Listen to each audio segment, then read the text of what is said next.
Muy bien, ¿se escucha? Ok. Bueno, primeramente quiero saludar a cada uno de ustedes, queridos colegas, queridos jóvenes también.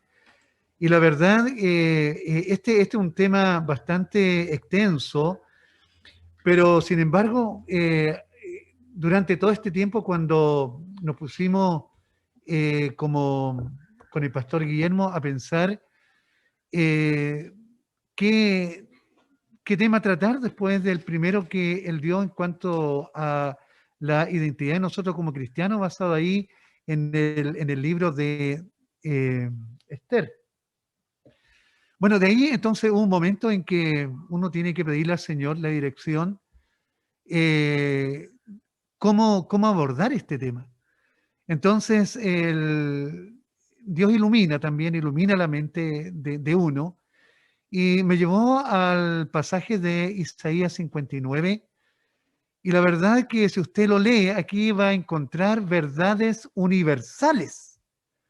Y esto entonces corrobora la pregunta que hizo mi hermano Vivanco, y también algo de la respuesta que dio el pastor Guillermo Pereira.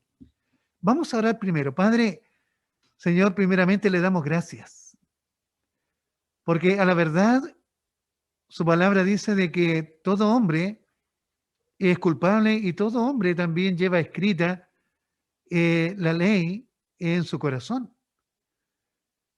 Ahora, una cosa es realmente hacerse el desentendido, cambiar la verdad de Dios, como dice Romanos, pero hoy, Señor, habla también a nuestro corazón, ayúdanos a ver también que tú eres el Dios de la historia, tú vas tejiendo la historia del ser humano para llevarla, Señor, al fin que ya tú has predestinado desde antes de la fundación del mundo.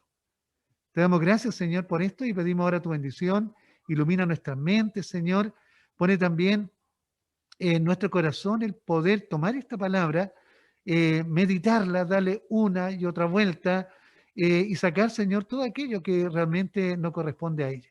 Pedimos, Señor, tu bendición y lo hacemos en el nombre de Jesús, nuestro bendito Señor y Salvador. Amén. Bien, nuestra hermana Paulina, ella tuvo una lectura ahí en Isaías capítulo 59, del versículo número 1 al versículo número 15. Pero es interesante porque si bien esta palabra es del profeta Isaías para Judá, el reino del sur, allí encontramos nosotros verdades universales. Pero quiero yo partir con el versículo eh, del capítulo número 5, el versículo número 20. Dice la palabra, hay de lo que a lo malo dicen bueno y a lo bueno malo, y que hacen de la luz tinieblas y de las tinieblas luz, que ponen lo amargo por dulce y lo dulce por lo amargo.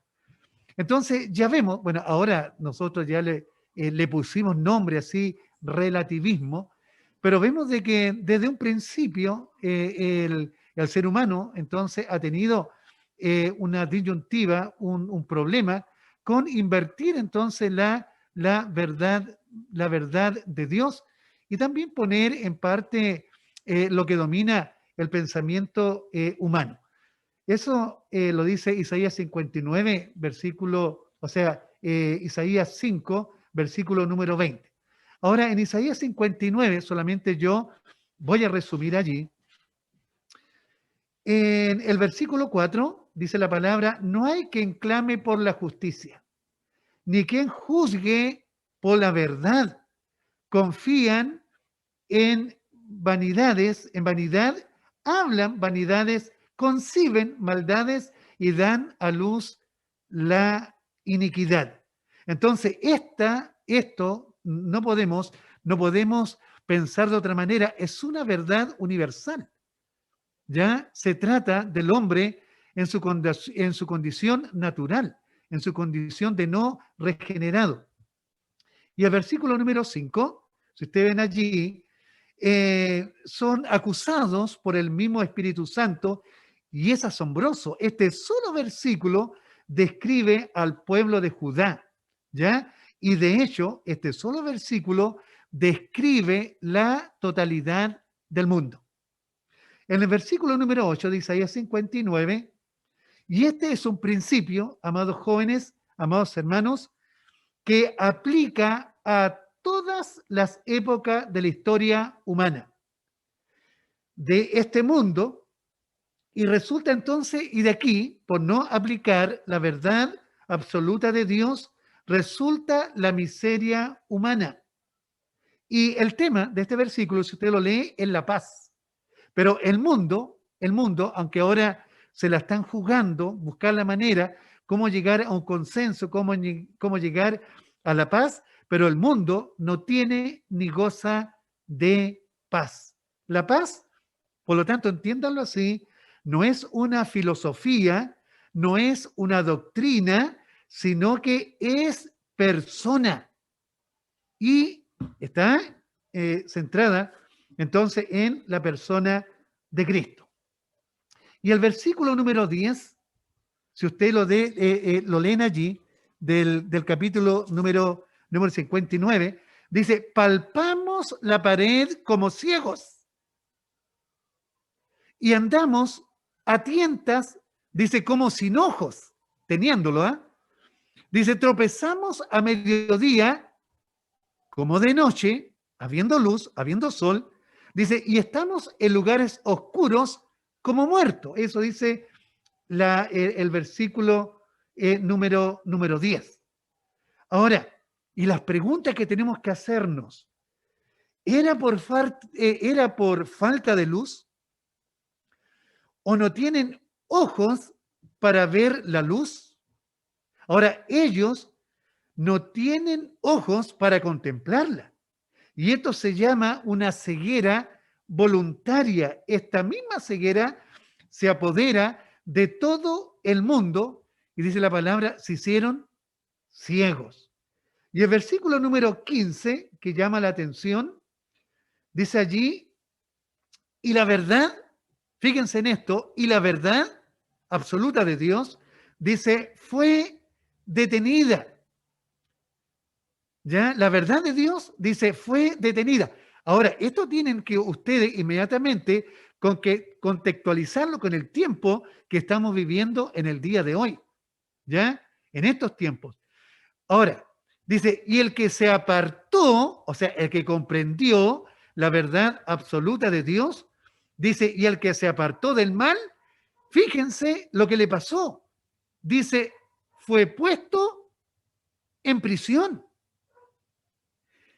Pero, dice, y lo vio Jehová y desagradó esto a sus ojos, porque pereció el derecho. ¿Ya? Entonces, amados hermanos, desde que los hombres empezaron a ignorar a Dios y cambiaron su gloria, ni le dieron gracia, sino que se envanecieron en sus racionamientos y su necio corazón fue entenebrecido por cambiar la verdad absoluta de Dios. La cambiaron ellos simplemente por la mentira que consiguieron. Dios los entregó a una mente reprobada para hacer cosas que realmente no convienen. Entonces, aquí hay una pregunta, ¿ya? Aquí yo tengo aquí una pregunta. ¿Es el hombre realmente feliz, independiente de su creador? Por lo tanto, les voy a invitar ahora a dar un pequeño paseo por parte de las últimas épocas de la historia de la humanidad. Y voy a hablar un poquito acerca de la modernidad. ¿Ya? Vamos a hablar entonces modernidad versus posmodernidad. Pero primero hablemos de la modernidad, porque tenemos que saber cómo llegamos entonces a esta parte del relativismo. Bien, la modernidad se caracterizó por ser una época de fe. La gente creía en los principios libertadores de la Revolución Francesa, los avances de la ciencia, el progreso del ser humano y también la libertad religiosa. Se pensaba hasta ese entonces que se había llegado al punto cumbre de la humanidad donde se llegaría a la solución de todos los problemas.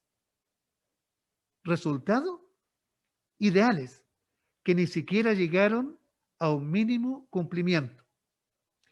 Vamos ahora a la posmodernidad.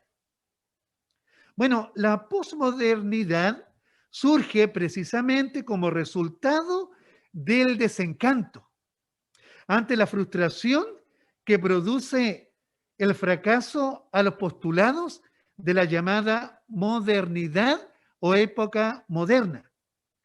Entonces, ¿qué pasa allí, amados? Lo que pasa allí es que los ideales caen.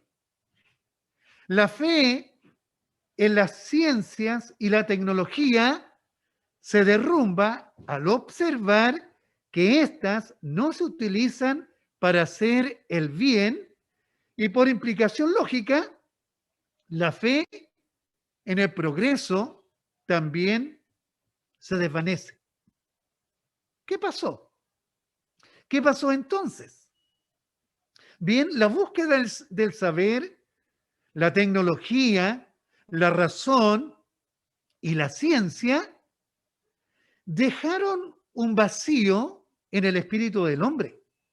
Ahora, fíjense en esto, en la época moderna aún estaba firme la creencia de la teocracia, ya que Dios gobernaba. Pero el hombre en su racionamiento comenzó a reemplazar a Dios, posesionando entonces al hombre como el centro de todas las cosas. Por eso entonces se le conoce como el pensamiento humanista. Y el pensamiento humanista en sí odia toda moralidad, todos los valores cristianos, ya que ve, según el humanista, que no existen unas listas de principios y valores morales y universales. Pero ya lo vimos en Isaías que sí hay valores universales. Entonces, es por eso que el hombre en la época posmoderna crea su justicia social, que deja entonces plenamente fuera lo que Dios ha establecido, permitiendo así el pensamiento, y ahora viene, permitiendo entonces el pensamiento relativista. No existe verdad absoluta. Sé lo que quieras ser, cree lo que quieras creer, siempre y cuando no tengas un pensamiento cristiano porque incitas al odio. También dentro de todo esto, de lo que hemos estado hablando acerca del modernismo y postmodernismo, la medicina también logra hallar la cura de muchas enfermedades, pero a la misma vez surgieron nuevas versiones de virus y bacterias resistentes a los antibióticos y las vacunas que se habían inventado. Entonces, nuevamente se produce el desencanto de las promesas incumplidas, la renuncia a toda utopía, el abandono de toda esperanza por renovar el mundo y la sociedad. ¿Qué pasa?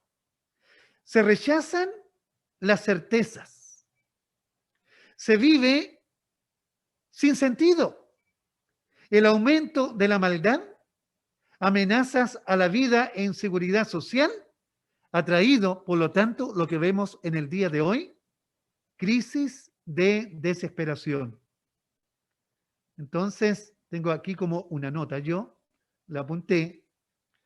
Fíjense en esto, todo el progreso no ha logrado hacernos más humanos ni más felices.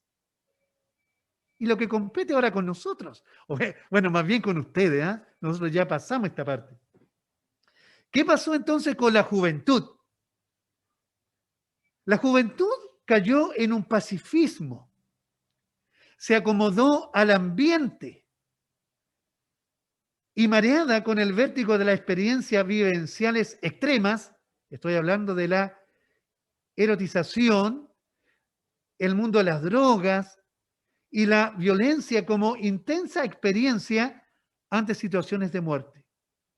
Los nuevos partidos políticos en el poder no llenaron las expectativas del pueblo, ni despertaron nueva conciencia cívica, ni ofrecieron proyectos alternativos de organización ciudadana. Voy a tomar prestado entonces un ejemplo de la posmodernidad y juventud. Y voy a usar un lenguaje de parábola para resumir lo que hemos aprendido como contexto. Es un lenguaje parabólico, ¿eh? Había una vez un hombre moderno que edificó su casa sobre la arena. De pronto vinieron guerras, atentados, y la casa se derrumbó y fue grande su ruina. Llegaron los hombres posmodernos y dijeron, tomaremos los escombros y edificaremos no una sola casa, sino muchas. Cada uno la hará a su manera. Y así comenzaron a construir en el pantano del siglo XXI. Pero nunca quisieron oír a los locos que les decían, construyan en la roca. Y esos locos tienen un trabajo mayor ahora. Ya no hablar por los altos parlantes a los de la arena, ahora hay que meterse en el pantano, ceñirse las ropas, tomar los salvavidas y convencer a los del fango que cambien su cimiento. Y estoy hablando también de la evangelización, que se hace cada vez más complicado. ¿Ya? Ahora, este es el desafío que el cristiano tiene en este tiempo, amados hermanos, es llegar a la arena y al pantano para convencer con la palabra de Dios que el hombre debe edificar su vida sobre la roca y esa roca bien sabemos que es Cristo. Entonces, la modernidad versus posmodernidad. Y voy a producir un poquito más de esto. La época moderna fue una época de los absolutos, ya sea los absolutos religiosos, como el cristianismo que veía a Dios y su palabra, la verdad absoluta. O de los seculares, como el humanismo, que ve al ser humano y su dignidad, el valor absoluto. Pero en cambio, la posmodernidad, la ética y la moralidad surgen en función del hedonismo, ¿ya? Engendrado del relativismo actual, donde los actos son buenos o malos en función del placer que estos generan. Como decían ustedes allí, todo es relativo. La verdad depende de cada individuo y de lo conveniente que sea para él.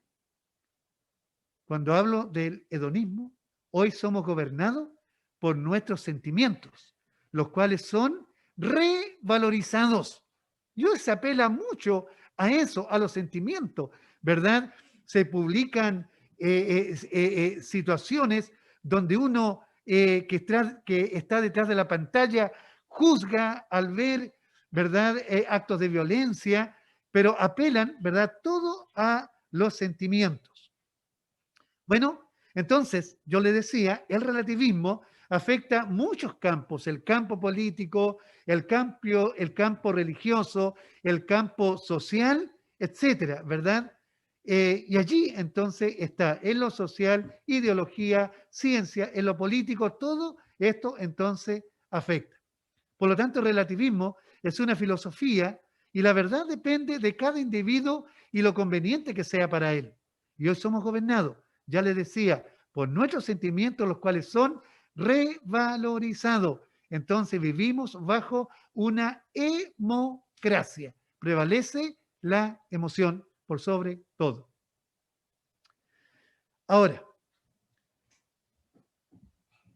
en lo religioso, todo es posible. Y escuchen esto. Da lo mismo una religión que otra. Todas tienen cosas buenas y algunas fuertes, pero pueden presentarse como aceptables. En lo moral, da lo mismo. Obrar de una manera o de otra.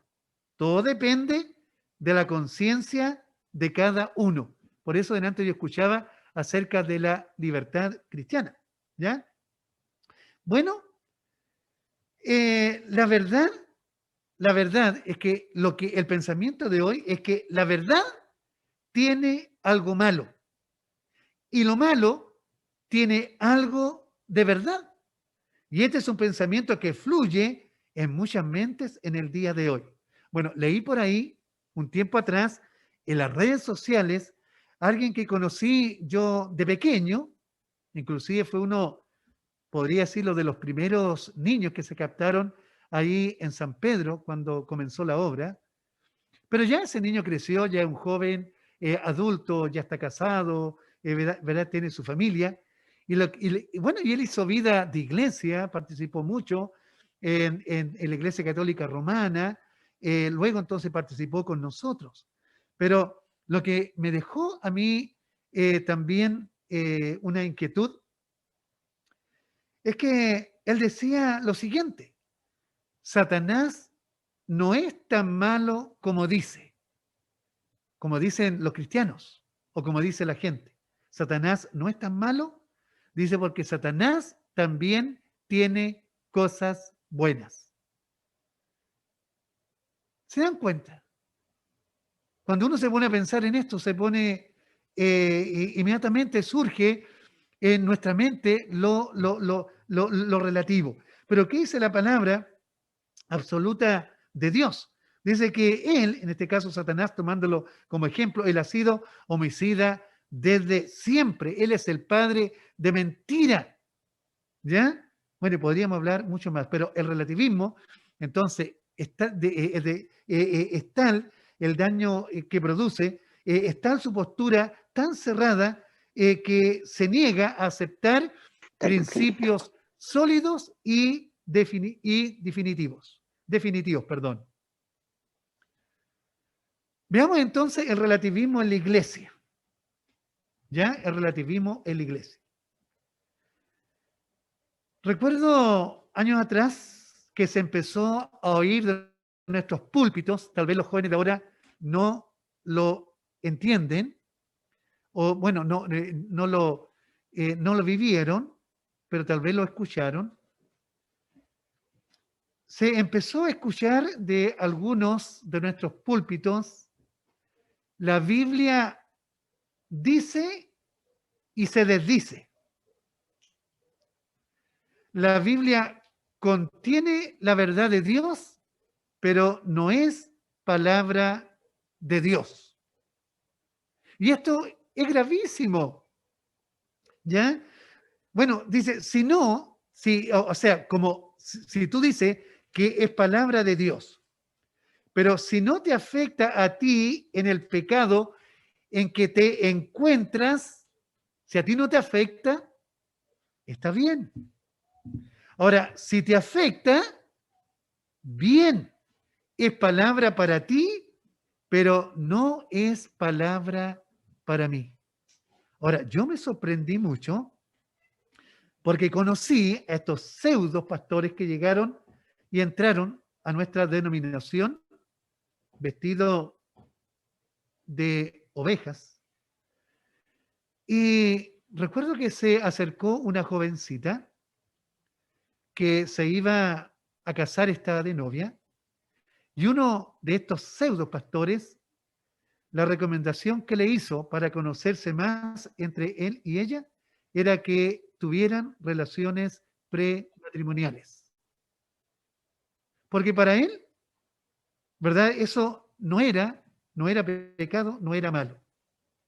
Bueno, el relativismo es una filosofía que ha penetrado todos los rincones de la vida moderna. Domina la educación, influye en las decisiones de las cortes y se presenta en forma diversa en los medios de comunicación, la política, etcétera. Y ahora ha comenzado entonces a influir desde hace tiempo en la iglesia.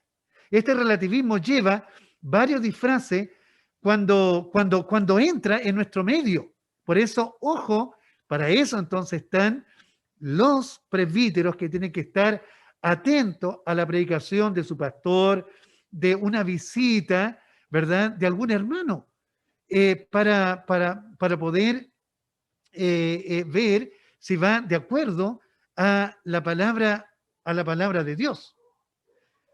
Como por ejemplo,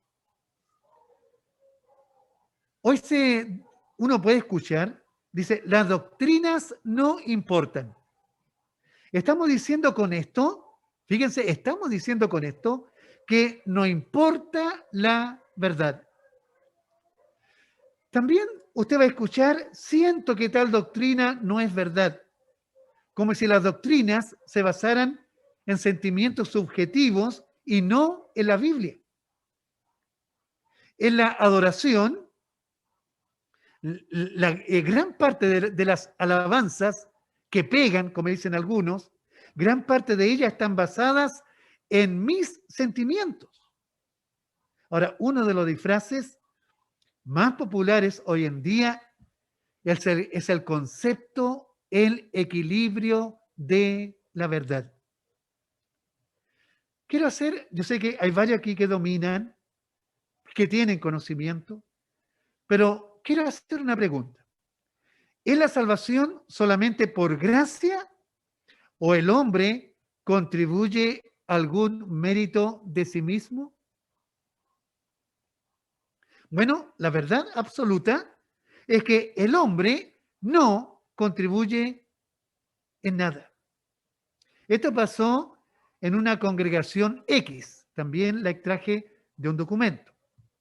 Una parte de la congregación decía que la salvación era solo por gracia. Y otro sector decía, bueno, el hombre contribuye a esta gracia.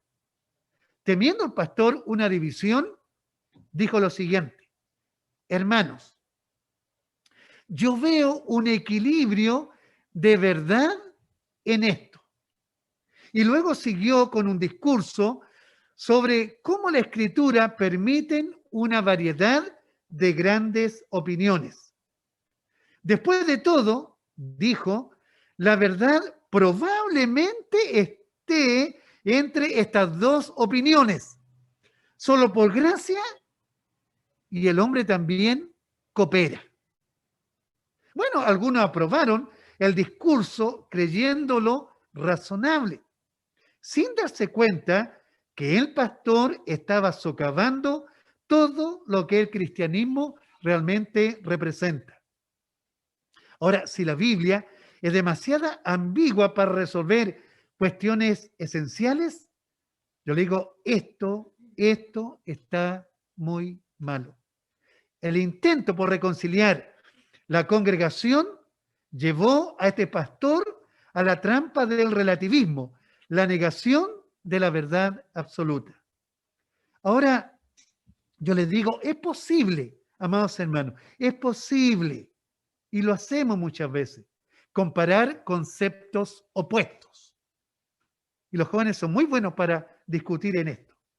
Pero es ilógico equilibrar verdades, porque el principio básico en la lógica es que lo que es verdad no puede ser falso también. Ninguna verdad puede ser opuesta en sí misma. La verdad absoluta de Dios va a ser verdad en todo lugar y va a ser verdad en todo tiempo, ¿verdad? El hombre puede cambiar, la cultura, ¿verdad? Es cambiante, pero la palabra de Dios, dice la Escritura, permanece para siempre. Las personas en el día de hoy, lo que pasa es que no quieren pensar, sino lo que quieren en el día de hoy es sentir, vivir plenamente el momento sin detenerse a usar la razón. Dios es un ser pensante. Parte de su imagen está en nosotros, que nos hace diferente entonces a otros seres vivientes. Por lo tanto, podemos ir contra la corriente como contracultura cristiana.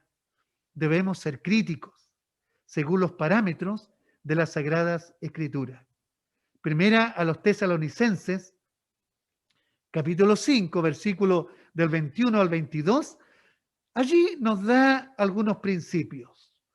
Dice allí, si no pongan a prueba todo lo que se dice, retengan todo lo que es bueno. Y la otra recomendación que hace, aléjense de toda clase de mal. ¿Ya? Es por medio entonces de la razón que llegamos a la verdad, a la verdadera fe. Y la fe, por su parte, ilumina la razón. Y por medio de la razón es que podemos comprender también la veracidad y singularidad de la fe cristiana y la superioridad de la misma sobre otras creencias que dicen ser verdad. Lo que nos compete, bueno, este no es un tema que podemos agotar ahora, pero debemos nosotros enseñar la verdad. Pero no tan solamente enseñar la verdad, sino que también nosotros como líderes, amados hermanos. Bueno, y también es para todo, pero mayormente nosotros que enseñamos la verdad, debemos vivir la verdad, porque eso es lo que quieren ver los jóvenes en el día de hoy. Que seamos consecuentes con lo que nosotros enseñamos.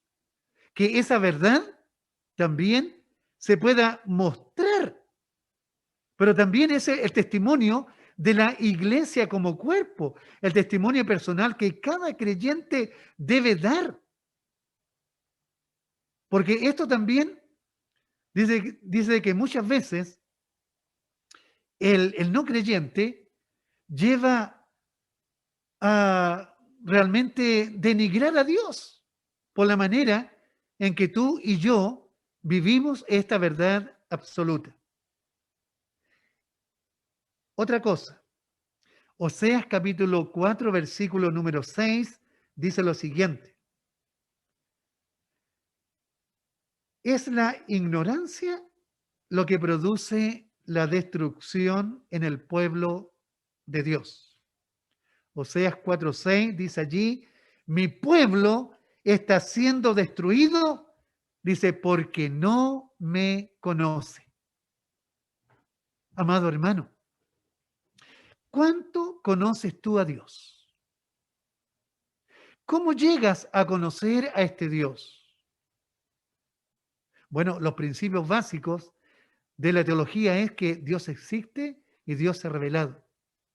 Si tú crees que Dios existe, si tú crees que Dios se ha revelado, ¿verdad? Por medio, como cantábamos en el Salmo de Nante 19, la primera parte. Luego entonces la segunda parte, que la ley de Jehová es perfecta. Son las dos maneras en que Dios se ha revelado. Pero es interesante, si Dios se ha revelado de una manera muy especial a través de su palabra, ¿cuánto tú conoces a Dios? ¿Cuánto conoces a Dios? ¿Cuánto conoces de Él? Es una invitación, allí está la palabra, ¿verdad? Que goza el creyente, pero sin embargo, tenemos que ser sinceros, no somos adictos a ella, muchos de nosotros. Pero una cosa es saber de Dios y lo otro, conocerle.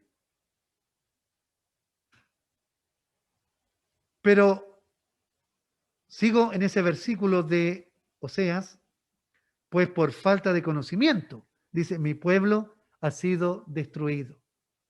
Es posible saber muchas cosas de Dios y muchos de ustedes se manejan y tienen información teológica. Pueden dar tal vez una cátedra, pero quiero que veamos tres preguntas. Y esto va al corazón, al centro de la voluntad del hombre.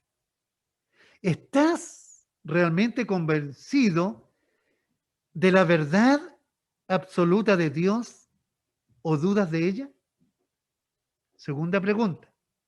¿Crees por convicción personal o porque has recibido esas creencias de tus padres o de la iglesia?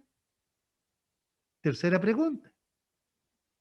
¿Eres religioso o realmente un convertido?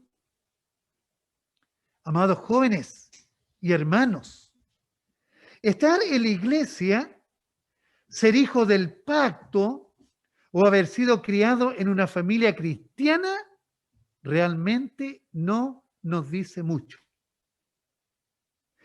Cada persona tiene que tener su propia vivencia de conversión y de identidad.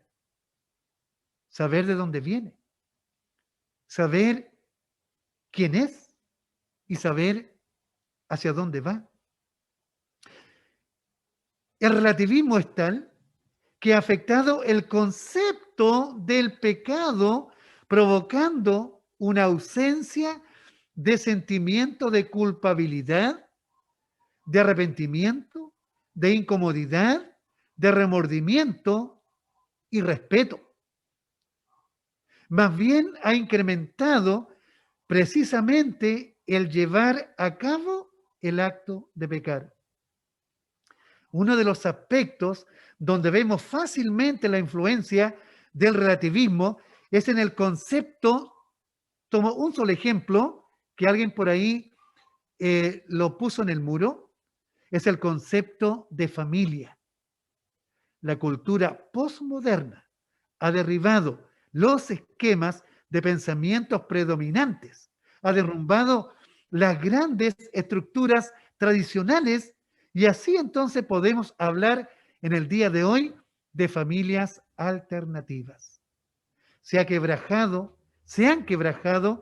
los mismos cimientos de la sociedad, incluso relativizado la estructura social primaria a la familia misma. En el Salmo capítulo 7, me parece que en el versículo número 11, aparece allí, dice, si fueren destruidos los fundamentos, dice, ¿qué ha de hacer el justo? ¿Qué ha de ser el creyente? Y no solamente habla de los fundamentos de la iglesia, sino que está hablando de los fundamentos, ¿verdad? Que tienen que dominar realmente al mundo. Entonces muchos adolescentes y jóvenes están confundidos en cuanto si existe una verdad absoluta y quién la determina. Como líderes, decimos enfáticamente que la verdad absoluta no la determina la iglesia, no la determina un concilio, etcétera, sino quien determina la verdad absoluta es Dios. Él ha hablado en su revelación especial a su iglesia y le ha comunicado allí su santa voluntad. Jóvenes, hay que discernir claramente lo que es bueno y lo que es malo a la luz de la naturaleza de Dios. Son las características del ser divino las que definen la verdad absoluta. Pero para eso tienes que conocerlo. Tienes que escudriñar las Sagradas Escrituras. Hoy se juega mucho con el asunto del antinomianismo, como decía mi hermano allí, y también hasta dónde tengo yo, hasta dónde me puede llevar la libertad cristiana. Repito, hoy se juega mucho con el asunto del antinomianismo. No importa la ley, estoy libre de los mandamientos. Total, estoy bajo la gracia, por lo tanto puedo adulterar, puedo tener relaciones sexuales con mi polola, puedo ver pornografía, puedo decidir mi género, puedo emborracharme, puedo mentir, etcétera. Total, sigo siendo salvo. Preguntémonos, ¿dónde está entonces el llamado a la santidad? Cuando la palabra en modo imperativo me dice, sed santos, porque yo soy santo. Sed santo, dice, en toda vuestra manera de vivir. Y Efesios 1:4 dice allí, según nos escogió en él antes de la fundación del mundo, para que fuésemos santos y sin mancha delante de él. Un escritor, Francis Schaeffer, en su libro titulado El desastre evangélico, escribe lo siguiente. Dice, estamos en un tiempo en que el humanismo está llegando a la conclusión natural en moralidad, valores y legislación. Lo único que la sociedad tiene hoy en día son valores relativos basados en resultados estadísticos o la decisión arbitraria de aquellos que tienen el poder político. Conclusión. Los creyentes regenerados, siendo hijos de Dios por adopción, creados a imagen y semejanza de su Creador, dotados de inteligencia, no podemos apartarnos de lo que dice la palabra de Dios como verdad absoluta. Es ella la que enseña la propia verdad. La verdad no es algo, sino es alguien. Ya es Jesucristo mismo quien dijo que Él era el camino, que Él era la verdad, que Él era la vida. Afirmar que no hay verdad absoluta representa un reto, un desafío. Tenemos que enfrentar lo que dice Isaías 59:15. La verdad fue detenida y el que se apartó del mal fue puesto en prisión y lo vio Jehová y se desagradó a sus ojos porque pereció el derecho. Amados jóvenes, y para cada uno de nosotros, los que estamos presentes en esta plataforma y quienes nos están escuchando por otros medios, es posible que seas tildado de radical, de cerrado, de fanático, retrógrado, intolerante, etc. Debes estar dispuesto a recibir toda clase de epítetos. Pero, ¿qué importa? No debemos temer. Hay que temer, sí. Bueno, no tenemos que temer, dice la palabra, al que puede matar nuestro cuerpo, al que se puede reír de nosotros. Dice que hay que temer al que tiene todo el poder para echarte al infierno. Al hablar del Evangelio, entonces hablamos de la verdad. Y el relativismo atenta contra esta verdad, la única verdad que realmente hace libre al ser humano. Recuerda a Jesús. Le costó la muerte y muerte de cruz, la más vergonzosa y cruel, pero la verdad absoluta triunfó. ¿Cómo triunfó? Sufrió, hablando de Jesucristo, conforme a la Escritura. Murió conforme a las Escrituras. Fue sepultado conforme a las Escrituras y resucitó conforme a la verdad absoluta de Dios y vendrá a juzgar a los vivos y a los muertos. ¿Te alejarás avergonzado aquel día o saldrás al encuentro con gozo? ¿Has reconocido a Jesús como tu Salvador y Señor de tu vida? Amados jóvenes, quiero animarlos con estas palabras. Tal vez las has escuchado un montón de veces. Isaías 40, versículo 30 y 31. Aún los jóvenes se cansan y se fatigan. Y los muchachos tropiezan y caen. Pero los que esperan en el Señor renovarán sus fuerzas. Fíjense en estos detalles. Y los que esperan en el Señor, dice, renovarán sus fuerzas. Juan, ya siendo viejito, escribe estas palabras. Y yo las pongo delante de ustedes. Les escribo a ustedes jóvenes. Fíjense en esto, porque son fuertes. Y la palabra absoluta de Dios, dice, permanece en ustedes para siempre. ¿Se han fijado que siempre se está diciendo, ay, los jóvenes son débiles, los jóvenes son irresponsables, no se puede contar con ellos, etcétera? Y muchos llegan a internalizar esto. Ahora, cuando la palabra dice acerca que los jóvenes se cansan, se fatigan, claro, es verdad. Los jóvenes creyentes también le pasa lo mismo, ¿verdad? Pero hay una diferencia, dice, pero los que esperan en el Señor o en Jehová, dice, renovarán sus fuerzas.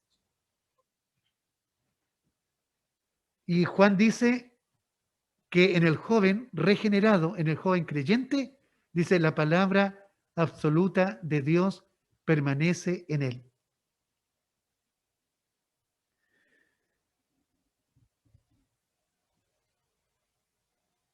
Y esto quiero dejarlo con ustedes, pero el joven que es creyente, el joven que ha sido regenerado, renovará cada día sus fuerzas en la palabra absoluta de Dios.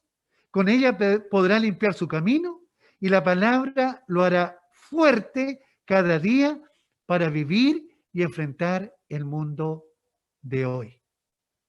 Amados, amadas, queridos pastores, amados consejeros, amada también persona que escucha. Reflexionemos en lo que hemos visto. No es un tema que hemos agotado en el día de hoy. Esto es un principio solamente, ¿verdad? Es como para saborear la enseñanza que hoy nosotros tenemos a través de la Sagrada Escritura y podemos ver con una mirada distinta el mundo y la sociedad que nos ha tocado vivir.